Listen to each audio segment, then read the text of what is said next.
جیسا کہ آپ کے علم میں ہے کہ گزشتہ جمعے کے موقع پر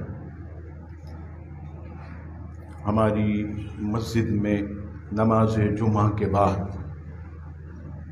ایک واقعہ درپیش ہوا،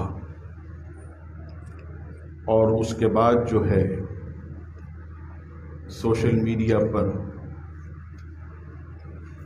جو اعتراضات اٹھائے گئے وہ سب ہم نے ایک پرچے پر تحریر کی ہے، اور ضروری سمجھا کہ ادب کے دائرے میں رہ کر اچھی زبان استعمال کرتے ہوئے ان سوالات کے جوابات دیے جائیں، تاکہ ہمارے جو اپنے لوگ ہیں ان کے دلوں کی تشفی ہو، کیونکہ دوسروں سے تو ہمارا کوئی تعلق نہیں ہے۔ میں تو پہلے بھی کہتا رہا، آج بھی کہوں گا اور قیامت کے دن بھی کہوں گا کہ جو غوث و خواجہ کے نہ ہوئے وہ کبھی ہمارے ہو سکتے نہیں۔ جو لوگ اپنے ممبروں پر غوث اعظم کی توہین کرتے ہیں، غریب نواز کو معاذ اللہ خواجہ، تو ان ہجڑوں سے معاذ اللہ تشبیہ دیتے ہیں، باقاعدہ ویڈیو موجود ہیں، وہ کبھی بھی ہمارے نہیں ہو سکتے، اور نہ ہی ہم جو ہے ان سے کوئی مفاد رکھتے ہیں، نہ ہی ہمارا ان سے کوئی تعلق۔ اچھا، واقعہ بھی جو پیش کیا گیا وہ بھی متنازع انداز میں پیش کیا گیا، چونکہ یہ براہ راست چلتا ہے، اور ان لوگوں نے بھرپور اس موضوع کو وائرل کیا ہے کہ آپ براہ راست امام صاحب کی گفتگو سنیں کہ یہ کل کیا کہتے ہیں، تو یہ بھی سن رہے ہیں اور آپ بھی سن رہے ہیں، ریکارڈنگ بھی ہو رہی ہے۔ ہوا یہ تھا کہ جب نماز جنازہ کا وقت ہوا تو مجھے حافظ صاحب نے کہا کہ نماز جنازہ جو ہے ان کے کوئی جاننے والے پڑھائیں گے، تو میں نے کہا کہ آپ میری ملاقات کروا دیں، کون ہیں؟ جب ہم باہر نکلے تو مجھے یہ بتایا گیا کہ جس کا انتقال ہوا ہے ان کا بھائی نماز جنازہ پڑھائے گا۔ تو میں نے ان سے پوچھا کہ آپ کون ہیں؟ کہا میں حافظ قرآن ہوں۔ پھر میں نے کہا کہ ٹھیک ہے، حافظ قرآن ہے، آپ کس مسلک سے تعلق رکھتے ہیں؟ تو تھوڑا گھمانے لگے، سنی اہل سنت۔ میں نے یہ نہیں، آپ دیوبندی مکتبہ فکر سے ہیں؟ کہا ہاں۔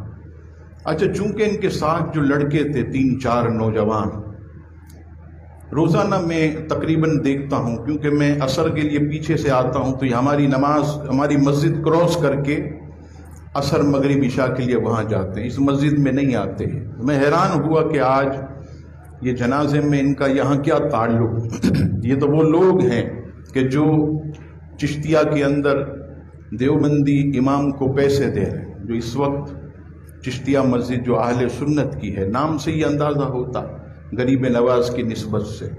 اور میں یہاں پر اللہ کے گھر میں بیٹھا ہوں، میں زندہ رہوں نہ رہوں، اللہ تعالیٰ میری بات کو جھوٹ کرے۔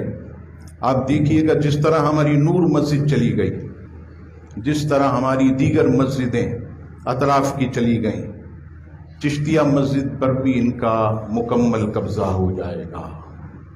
اور آج سپہ صحابہ کا وہاں پر مولوی بیٹھا، اور یہی نماز جنازہ جو لڑکا پڑھانے آ رہا تھا، وہ لڑکا بھی امام کو پیسے دینے میں شامل ہے، اور یہ 5-6 لڑکے یہ مل کر کاکوان پلازا میں یہ رہتے ہیں اور یہ کام یہ کرتے ہیں۔ تو میں یہ سب سے پہلے عرض کروں کہ جس کا انتقال ہوا وہ بچہ ہے کہ جس کی صحت یابی کے لیے ہم کئی مہینے دعا کرتے رہے۔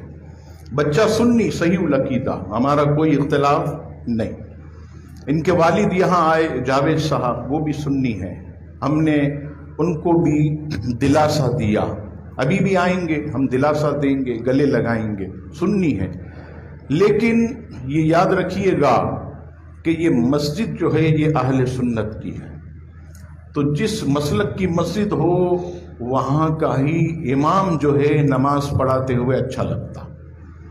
اور میں نے یہ بھی عوام سے کہا کہ ابھی جمعے کا وقت ختم ہوا، بانگی مسجد میں آپ جائیں اور کہیں کہ گلستان غوثیہ مسجد کا جو امام ہے وہ نماز جنازہ پڑھانے کے لیے آ رہا، تو وہ نہیں پڑھانے دیں گے۔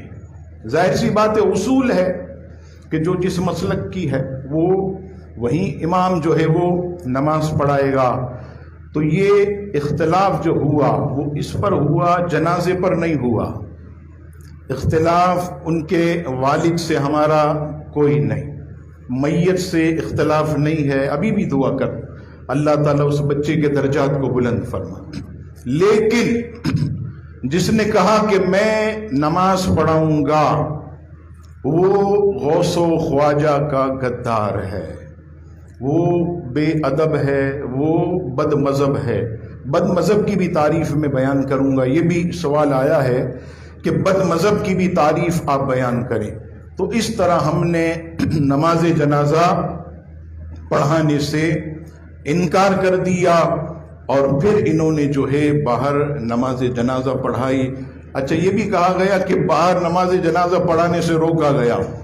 آپ اتنے موجود ہیں، کیا میں کوئی ڈنڈا لے کے آیا یا ہمارے کوئی نمازیوں میں سے آپ لوگ گئے؟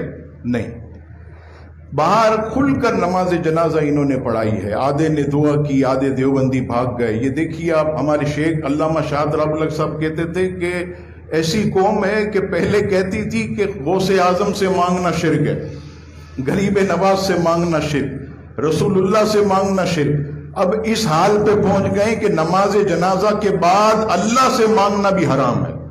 نماز جنازہ کے بعد دعا کرنا بھی جو ہے یہ حرام ہے۔ نماز جنازہ کے بعد اللہ سے بھی مانگنا انہوں نے چھوڑ دیا۔ تو کہتے ہیں بھئی نماز جنازہ خود دعا ہے۔ تو میں نے کہا یہ جو نماز تم پڑھتے ہو اہدنا الصراط المستقیم صراط الذین انعمت علیہم غیر المغضوب علیہم ولا الضالین آمین، یہ بھی تو دعا ہے۔ تو پھر سلام پھیرو اور رومال لپیٹ کر اپنے اپنے گھروں کو چلے جاؤ، دعا مانگنے کی تمہیں ضرورت کیا ہے؟ تو عزیزان گرامی، یہ واقعہ تھا، ہم نے باہر کسی صورت بھی ان کو نہیں روکا، انہوں نے اپنا نماز جنازہ پڑھایا اور پھر وہ یہاں سے چلے گئے۔